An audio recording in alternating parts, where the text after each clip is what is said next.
Dear Marie, we never seem to talk anymore, though we seem destined to sit and stare at each other in this room we made. It seems silence is all that finds us. When did it come to this? How did it start where our only company was each other? I miss the days before we met, when I would smile and the world had color. I was golden and full of life. There were no cracks in me, nothing shattered and broken. I remember the meadow where I first saw you. It was fleeting, like a passing cloud on a sunny day. But still, your eyes met mine, and I noticed you were nothing but gray.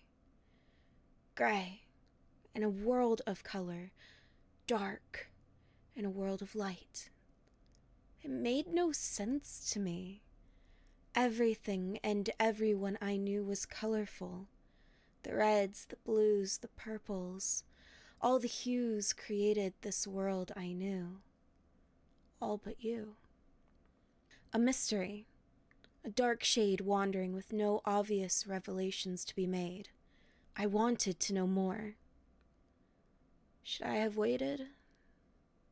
If I had asked about you instead of acting, would things be different now? Would they have told me you are the one they speak of with hushed, conspiring tones? If I had asked, would they have told me you are the one that should be kept out of the light? Maybe. But I was young and bright, unable to comprehend why you were left so gray and colorless. I had to see you.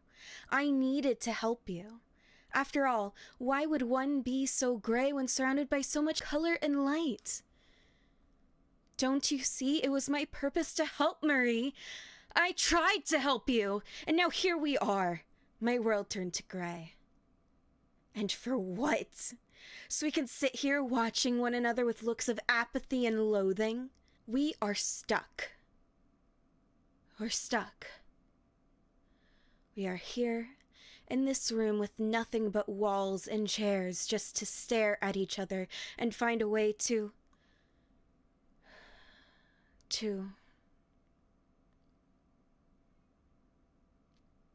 what, Marie? What is it we're here to do? I wish I had never spoken to you that day. I still remember in the meadow at dusk when we first spoke, when the others were away and the world was at peace. You were so surprised when I spoke to you. So surprised I laughed at what you said and looked at you with fondness. Early on, those were the good days. Before we met, you were destructive. You lashed out at others and yourself. You pushed them away with walls too high to climb, too deep to burrow past. I helped you let them in. I turned your thorns into beautiful petals. I helped you! I helped you, and this is what you do to me? You infect me with your saturation, and now I am nothing. I am nothing without my light and hues, because of you! I shouldn't have ignored the warnings. I should have seen the signs as the world dimmed in your wake. When thorns press against porcelain, the porcelain will shatter and crack. When the darkness covers the light, colors will fade to gray.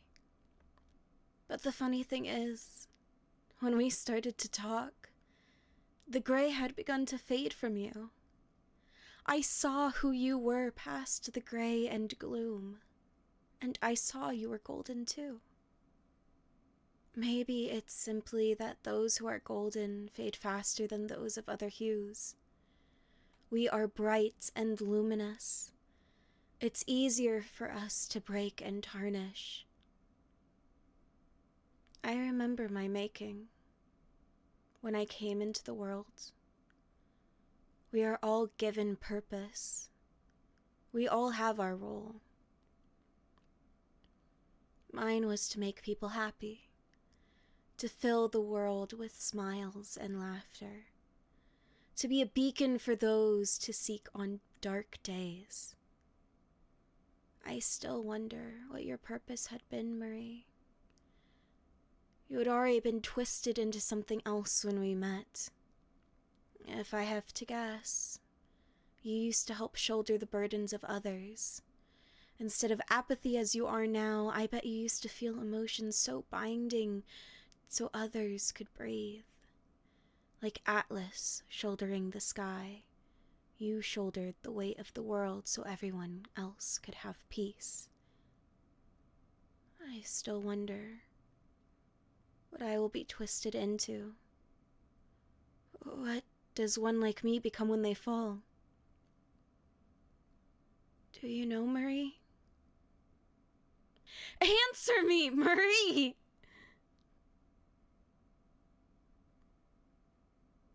Dear, why is it my fault you fell so far?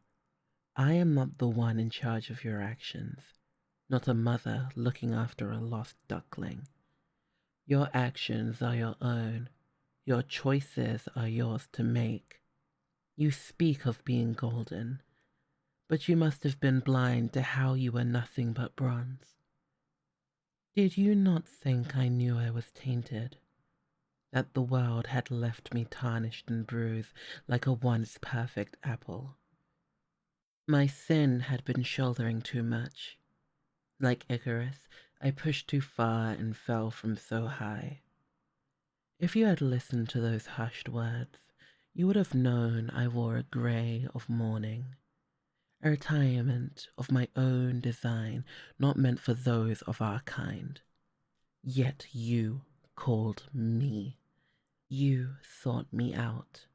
You are young and foolish, brightened by your own polish and pride. But I had grown lonely and cold. I do not regret our days in the sun. I miss them more than you could know. But you dragged us here and bricked us in with no door to let anyone else in. Your spite, your hate has created your own undoing. I knew what that was. Perhaps with that, I am also to blame. But those who are golden fall from so high, breaking with such ease. And the broken crave to be fixed and set right again. So, here we are, the darkened and the broken, sitting across from one another with looks of loathing and apathy. Alone, we are left to rot and wither, like flowers left behind on a grave. But here I am, reaching out across this room, hoping you will take my hand, so we can hold each other together again.